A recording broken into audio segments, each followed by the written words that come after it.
नमस्कार दोस्तों, एक बार फिर से आप सभी का स्वागत है मेरे YouTube channel study with Himanshu में। आज हम भारतीय राज्य व्यवस्था यानी कि इंडियन पॉलिटी में एक इम्पोर्टेंट टॉपिक जिसका नाम है मौलिक अधिकार यानी कि फंडामेंटल राइट, उसके जितने भी आर्टिकल हमारे एग्जाम में बनते हैं उन सब के एक शॉर्ट ट्रिक देखेंगे। तो आइए स्टार्ट करते हैं। सबसे पहले हम देखते हैं दोस्तों कि मौलिक अधिकार होते क्या हैं। देखो दोस्तों, मौलिक अधिकार ऐसे अधिकार होते हैं जो भारत में बगैर मांग किए प्रत्येक व्यक्ति को प्राप्त होते हैं, यानी कि हम उसकी कोई डिमांड नहीं करते हैं, वो अपने आप ही हमें स्वतः मिल जाते हैं और ये अनिवार्य होते हैं। उन्हें मौलिक अधिकार कहा जाता है। इसका उद्देश्य क्या होता है? जो मौलिक अधिकार है इसका उद्देश्य होता है जीवन स्तर को बेहतर बनाना, यानी कि जीवन स्तर को बेहतर बनाना ही मौलिक अधिकारों का उद्देश्य होता है। तो मौलिक अधिकार जो है हमारे, यह भारतीय संविधान के भाग 3 में इसका उल्लेख किया गया है।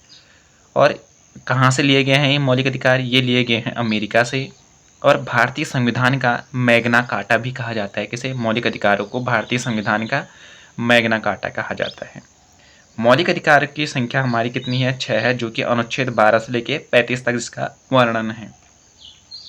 अब हम देख लेते हैं कि अनुच्छेद 12 और 13, ये जो दो आर्टिकल है, इन दो आर्टिकल में क्या कहा गया है इसको समझ लेते हैं। तो अनुच्छेद 12 जो है इसमें कहा गया है कि राज्य क्या होगा, यानी कि राज्य की परिभाषा जो है अनुच्छेद किस में दी गई है? 12 में दी गई है। यानी कि अनुच्छेद 12 में कहा गया है कि कोई भी ऐसा निकाय जो प्रशासनिक गुण रखता है तथा संवैधानिक हो, राज्य कहलाता है। प्रशासनिक गुण का मतलब क्या होता है? यहाँ पे जो प्रशासनिक गुण हैं इसका मतलब क्या है, इस देख लेते हैं। देखो दोस्तों, जो प्रशासनिक गुण का मतलब होता है वो होता है कि कानून बनाना, उसको लागू करना और उसका संरक्षण करना, यह है हमारा प्रशासनिक गुण। तो अगर कोई भी निकाय जो प्रशासनिक गुण रखता होगा और संवैधानिक होगा, वो हमारा क्या कहलाएगा? राज्य कहलाएगा। ठीक है दोस्तों, अगला आता है हमारे पास अनुच्छेद 13। अनुच्छेद 13 जो है इसमें कानून की परिभाषा दी गई है, यानी कि जो मौलिक अधिकार है उसको लागू करने की जिम्मेदारी किसकी है। तो जो दोस्तों, जो मौलिक अधिकार है उसको लागू करने की जो जिम्मेदारी है वो किसकी है? सुप्रीम कोर्ट और हाई कोर्ट, ये दोनों की जिम्मेदारी होती है कि मौलिक अधिकार को इम्प्लीमेंट करें, यानी कि लागू करें।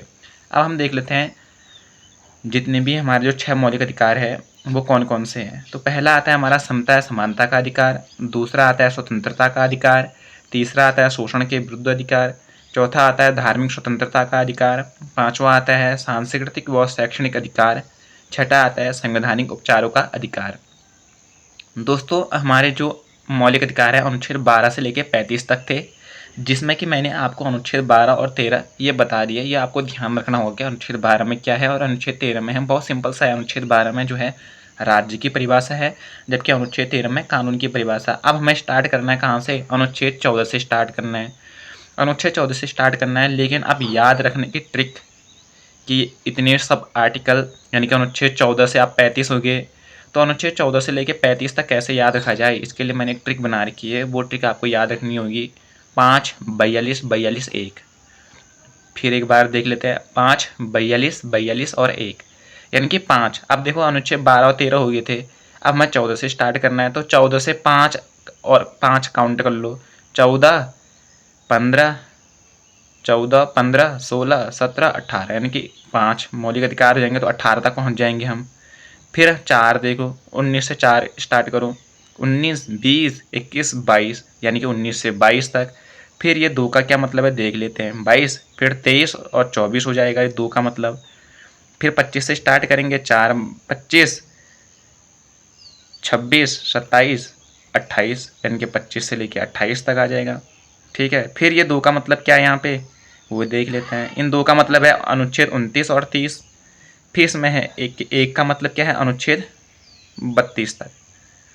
ठीक है दोस्तों, तो ये है हमारी याद करने की शॉर्ट ट्रिक। अनुच्छेद 14, अनुच्छेद 14 से 18, अनुच्छेद 19 से 22 और अनुच्छेद 23 से 24, अनुच्छेद 25 से 28 तक, अनुच्छेद 29 से 30 तक और अनुच्छेद 32 तक। अगर दोस्तों आपको ये ट्रिक याद है तो इसके माध्यम से आप जितने भी मौलिक अधिकारों से क्वेश्चन आएंगे आप उन सबका आंसर देने में समर्थ हो जाओगे। जैसे एक बार फिर दोबारा से मैं ट्रिक लिख लेता हूँ, 5, 42, 42 और 1, यानी कि 5 का मतलब 5 मौलिक अधिकार होंगे इसमें, इसके अंदर 5 अनुच्छेद होंगे, इसके अंदर 4 अनुच्छेद, इसके अंदर 2, इसके अंदर 4, इसके अंदर 2 और इसके अंदर 1।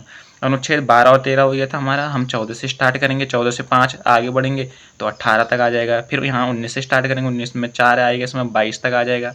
इसमें 23 से स्टार्ट करेंगे, 2 ही हैं तो 24 हो जाएगा।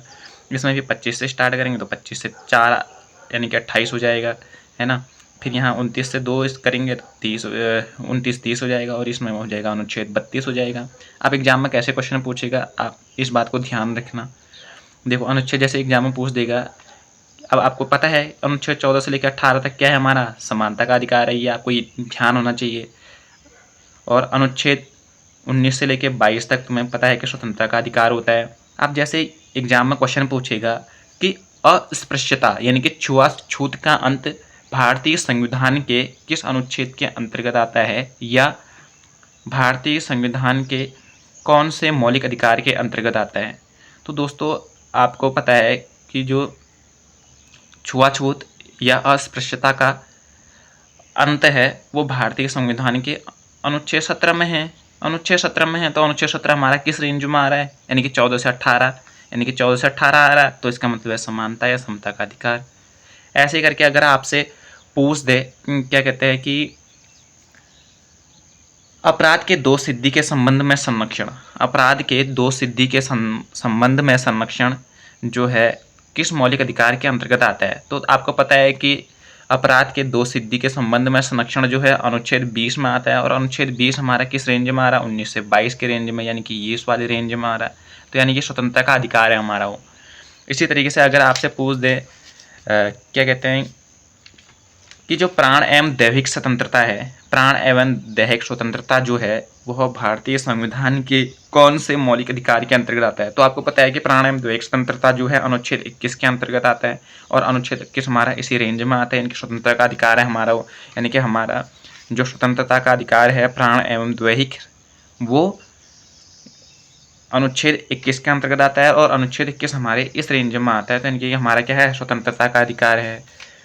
इसी तरीके से दोस्तों आप जितने भी इससे क्वेश्चन बनेंगे कि कौन सा हमारा समता समानता का अधिकार है, कौन सा हमारा स्वतंत्रता का अधिकार है, कौन सा हमारा शोषण के विरुद्ध अधिकार है, आप इस ट्रिक के माध्यम से यानी कि 5, 42, 42, 1 इस ट्रिक को याद रखने से आप लगभग 80% क्वेश्चनों का आंसर ईजिली दे पाएंगे। तो अभी के लिए इतना ही रखते हैं। आने वाले वीडियो में मैं ऐसी शॉर्ट ट्रिक लेके आऊँगा आप लोगों के साथ। तब तक के लिए धन्यवाद।